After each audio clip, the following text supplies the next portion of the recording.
Olá pessoal, nós estamos aqui na aula 2, parte 3, é a última parte. Vamos continuar a modelagem da carga. A bibliografia mesma, principalmente o primeiro livro do Ned Mohan, Electric Machine and Drives. Então no vídeo anterior a gente viu como que implementa num sistema dinâmico um simulador genérico pelos pares de estados, diagrama de blocos, função de transferência. Trabalhamos um pouco o mecanismo de acoplamento direto, linear em engrenagens, superficialmente, e colocamos algumas equações dinâmicas e falamos da analogia elétrico-mecânica, importante para a gente trabalhar. Agora a gente vai aprofundar um pouquinho na analogia mecânica elétrica, incrementando mais nosso modelo e dar uma ideia de como modelar a carga de forma completa em simuladores genéricos como o Simulink, por exemplo. Então, se a gente tiver uma esteira, por exemplo, como é que a gente faz para modelar? Vou colocar aqui um passo a passo e colocar algumas simplificações. A gente relacionar a velocidade angular e linear na esteira, que tem que ser a mesma, a gente vai ver que a velocidade é igual à velocidade mecânica que a gente está desenvolvendo no nosso rotor, vezes o raio da polia aí da esteira. Né?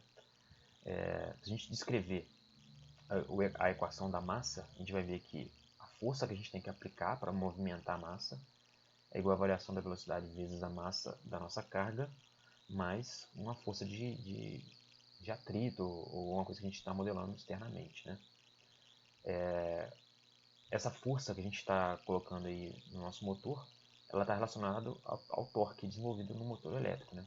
Então o torque vai ser o raio vezes a força, e se a gente substituir a expressão anterior, vai ver que o torque é igual ao raio ao quadrado vezes a massa do nosso sistema que a gente está movimentando na nossa esteira, vezes a variação da velocidade mecânica com o tempo, mais o raio vezes a força de atrito, a força de resistência. Né? Então essa é a modelagem que a gente tem. Então, de forma genérica, a gente vai ter na nossa polia esse modelo que a gente vai acoplar no nosso motor caso a gente queira converter um movimento linear em giratório. E aí, se a gente quiser modelar em pares de estados, ou função de transferência, ou diagrama de blocos com integrador, a gente consegue fazer a partir dessa equação, igual a gente fez anteriormente. Já no movimento linear giratório, a gente já faz algumas aproximações para a engrenagem. A gente fala que o eixo dela tem rigidez infinita, para simplificar os nossos cálculos. O restante da rigidez a gente pode modelar nos eixos, né? A gente pode passar essa rigidez para os eixos. As massas são ignoradas a princípio. As perdas são negligenciadas, ou seja, a nossa conversão ela é perfeita. E aí, da mesma relação da velocidade linear e velocidade angular, a gente vê que o raio vezes a velocidade mecânica, né, da engrenagem 1 é igual ao raio vezes a velocidade da carga na polia 2. E daí a gente tira o torque. Então a gente tem essas relações aí entre os raios ou dentes na nossa engrenagem, a velocidade e o torque. Né? Se a gente continuar e colocar as expressões do torque mecânico, né? Que é torque mecânico menos a variação da velocidade mecânica com a inércia da máquina, e substituir ali também o torque de carga, a gente vai chegar nas expressões que a gente conhece aí para inércia. Que a inércia, por exemplo, referida ao lado do motor, é igual à inércia do motor, mais uma relação entre as velocidades, né? ou relação entre os raios, vezes a inércia do motor. Então é como se a gente referisse a nossa inércia para o lado do motor. Isso aqui funciona como um transformador, como a gente vai ver. Né? Tanto a inércia quanto as resistências, né, quanto os amortecimentos vão ser referidos utilizando essa expressão de relação entre raios ao quadrado. Então, se a gente voltar com as equações do movimento, né, escrever as equações do movimento que a gente tinha desenvolvido anteriormente, a gente pode escrever três equações principais do movimento. A primeira é que a variação da velocidade do motor vezes a inércia é igual ao somatório dos torques, né, do lado do motor. Quais torques estão aplicados no lado do motor? É o torque eletromecânico desenvolvido pela máquina, menos o torque, a gente colocar aqui o torque do eixo, que é o shaft, menos as perdas por atrito viscoso, que seria o coeficiente de atrito viscoso do motor vezes a velocidade mecânica do motor. Uma equação análoga a gente desenvolve para carga, só que aqui muda os sinais, né, do torque no shaft e no torque da carga por conta aí de referências. E aí menos o atrito viscoso vezes a velocidade da carga. E aqui a gente tem que no nosso shaft a gente vai ter pelo lado do motor que o torque no eixo vai ser proporcional à constante de mola, à variação dos ângulos, mais um coeficiente de atrito vezes a diferença de velocidade. E aqui a gente vai ter as relações de transformação. Eu defini aqui o A como sendo o raio, por exemplo, né, o número de dentes da nossa engrenagem na parte do motor dividido pelo número de dentes da engrenagem na parte da carga. E a gente pode reescrever as nossas inércias referidas, né, se a gente quiser referir, e as nossas variáveis referidas também. Como trabalhar com esse sistema mecânico é bastante não intuitivo, né? Uma forma análoga seria trabalhar aqui com analogia eletromecânica, né? Elétrica com mecânica. E aí, como a gente definiu anteriormente, o nosso torque vira uma corrente, né? Análogo a uma corrente. A nossa velocidade mecânica fica análoga a uma tensão. A nossa resistência fica análoga, o nosso coeficiente de atrito fica análogo a uma resistência. E a nossa inércia fica análoga a um capacitor, né? E no caso do coeficiente de mola, ele fica análogo ao indutor. Então aqui a gente tem a analogia para o sistema mecânico da figura anterior.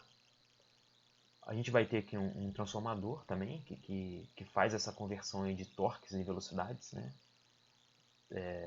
Só que esse transformador ele funciona também, é um asterisco, ele funciona para corrente contínua nessa analogia, né? Se a gente tiver um torque constante, ele vai acabar transferindo para o outro lado um torque constante também. Então essa é a única observação que se faz nessa analogia, né? O transformador também funciona para corrente contínua. E aí do outro lado a gente vai ter as mesmas equações. A gente pode modelar esse coeficiente de mola, né? Tanto o coeficiente de mola quanto a perda no eixo, a gente pode modelar tanto no lado da máquina, né, quanto no lado da carga. E funciona exatamente igual um transformador, né? Só que um transformador é um sistema dinâmico. Então, a equação do capacitor, né, que é a corrente no capacitor, é igual a capacitância vezes a derivada da tensão, funciona exatamente para a inércia, né? Então, o torque eletromecânico desenvolvido vai ser a diferença, a derivada da velocidade vezes a inércia, né? E a gente faz isso para o capacitor e para o indutor também. No transformador, a mesma coisa, e a gente tem o nosso modelinho aqui análogo ao sistema mecânico. E aí, como a gente modela isso em diagrama de blocos, né? Quando a gente for modelar a nossa carga no Simulink, a gente vai ter que acoplar, né, na nossa máquina um modelo de uma carga, né? A gente não pode acoplar um circuito igual esse, porque ficaria muito mais complexo para resolver. Então a gente pode utilizar diagrama de blocos ali para colocar essa carga na nossa máquina. E como é que a gente faria? A gente poderia utilizar o espaço de estados, a gente poderia utilizar a função de transferência, mas acho que o ideal seria utilizar esse diagrama de blocos com integradores. E aí, como que a gente faria, por exemplo, naquela equação 1, para a gente modelar um diagrama de blocos? A gente já tinha desenvolvido, né? A gente vê que a posição é a integral da velocidade, a velocidade é a integral da aceleração, e a aceleração aqui que é o dωdt, é dada por 1 sobre jωm vezes o somatório de torques, né? Que o torque seria o torque eletromecânico desenvolvido pela máquina, menos o torque no eixo, e aqui esse torque no eixo está do lado da máquina, né? Ele não está referido, menos o atrito vezes a velocidade. Então essa equação em diagrama de blocos ficaria dessa forma. E aqui eu vou representar ela de uma forma reduzida, só para a gente poder trabalhar melhor o nosso modelo, né? Então todo esse modelinho aqui, as entradas seriam o torque eletromecânico, o torque no shaft, e as saídas seriam a velocidade mecânica e a posição. O modelo total da máquina, ele seria um composto de alguns blocos, né? Aquele bloco que a gente acabou de construir seria a equação 1, que está relacionado à máquina. Essa equação 2 é parecida com essa equação 1, só que ela está relacionada à carga. E aqui na equação 3 seria como que eu calculo esse torque nesse shaft. Lembrando que essa equação do shaft aqui, ela trabalha com o shaft referido, né, do lado da máquina. Então, para eu calcular o torque no shaft, as entradas são os ângulos, né, tanto o ângulo da nossa máquina, do motor, quanto o ângulo da carga, e as velocidades, tanto do motor quanto da carga. E aí, atenção às transformações, né? Porque esse torque no shaft aqui, ele tem que ser transformado pelo nosso transformador, né, que seria a caixa de engrenagens, para eu utilizar ele na minha equação 2. E eu teria que transformar aqui a minha velocidade e meu ângulo para usar na equação 3. Então esse aqui seria o modelo que vocês vão construir para a nossa carga que a gente vai acoplar no nosso motor. As entradas aqui são o torque eletromecânico, né, que vai estar ligado ao nosso motor. Então o nosso motor vai acoplar um torque mecânico aqui.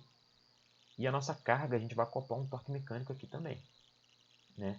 Isso aqui, lembrando, pessoal, é só a modelagem das massas, né, do acoplamento.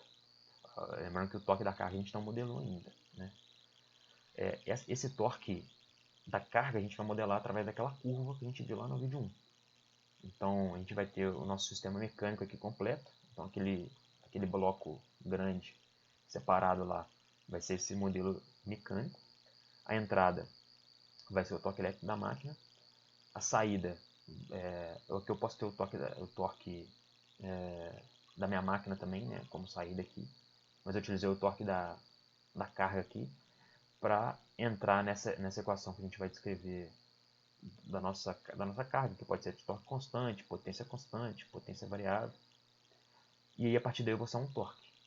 Então a modelagem completa da nossa carga vai parecer com isso aqui, né? Eu vou entrar com torque eletromecânico e vai me sair, eu vou ter todas as massas modeladas e o torque da carga modelado também. Então, como resumo desse vídeo, a gente viu a analogia um pouco mais completa do sistema dinâmico rotativo e do sistema elétrico, com transformadores, né, e mais elementos de perdas, né.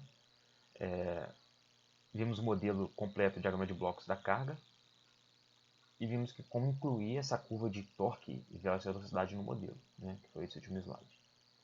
Eu deixei aqui alguns exercícios de fixação no material de aula. Se vocês continuarem aqui no material de aula, tem alguns exercícios de fixação, que eu acho que é um material que a gente não trabalha tanto, então pode causar bastante dúvida. E se vocês fizerem exercícios de fixação, são exercícios resolvidos, ajuda a gente a fixar essa ideia, né, desse modelo dinâmico da carga. E é isso, pessoal. Espero que esse vídeo seja útil no estudo de vocês. Até mais.